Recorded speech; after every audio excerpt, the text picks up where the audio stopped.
There should be a ban on the import of sex robots designed to look like children, the author of a new report into the phenomenon has said. Professor Noel Sharkey said that society as a whole needed to consider the impact of all types of sex robots. His Foundation for Responsible Robotics has conducted a consultation on the issue. Only a handful of companies were currently making sex robots, said Professor Sharkey, but, he added, the upcoming robot revolution could change that. The report, Our Sexual Future with Robots, was written to focus attention on an issue barely discussed at the moment, he said. The report acknowledged that finding out how many people actually owned such robots was difficult, because the companies that made them did not release the numbers, but, said Professor Sharkey, it was time society woke up to a possible future where humans and robots had sex. We do need policymakers to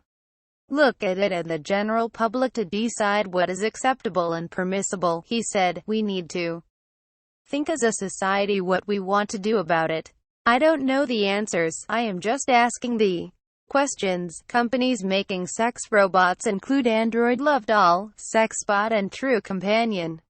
Most have previously made realistic, silicone-skinned sex dolls and are now considering or starting to ship dolls that can move and speak. The most advanced of these is San Diego-based Abyss Creations, which ships a product known as Real Doll and is due to release a sex doll with artificial intelligence later this year. Called Harmony, the robot moves its head and eyes and speaks via a tablet-enabled app. The company has already released the app, which allows users to program moods and voices for an existing doll. The report considers a few options for how such robots could be employed. The last of these was the most problematic, said Professor Sharkey. Sex dolls that resemble children do exist, and a court in Canada is currently determining whether owning one is illegal. Newfoundland resident Kenneth Harrison ordered a doll from a Japanese called Harumi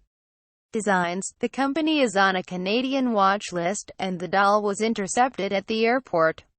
Mr. Harrison was charged with possessing child pornography. In Asia, there are already brothels that use adult sex dolls, and there are reports that a doll maker operated one in Barcelona, although this has not been verified. Dr. Kathleen Richardson, a robot ethicist at De Montfort University, agreed with the report authors that child sex robots should be banned, but stopped short of calling for a ban on all such sex dolls. The real problem here is not the dolls but the commercial sex trade.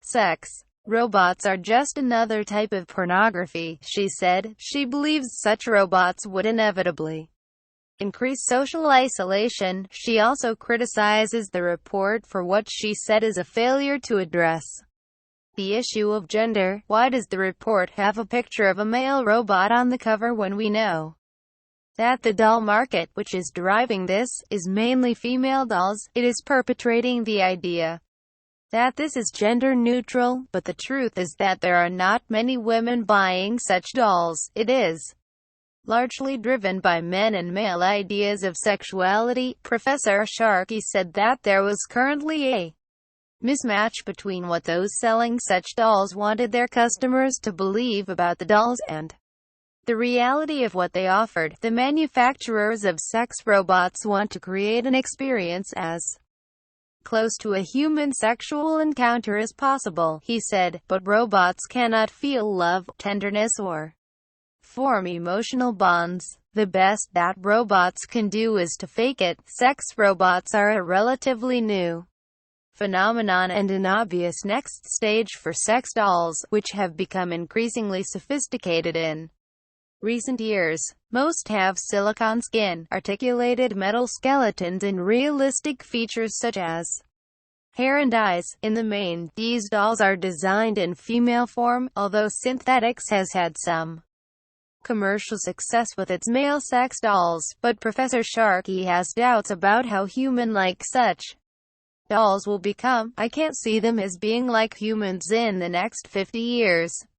They will always be slightly spooky, and their conversation skills now are awful, he said. Dr. Richardson also questioned whether such robots would become mainstream or even be possible technologically. The report assumes that you can create a functioning robot that can respond to humans, but in fact it is incredibly complex, she said.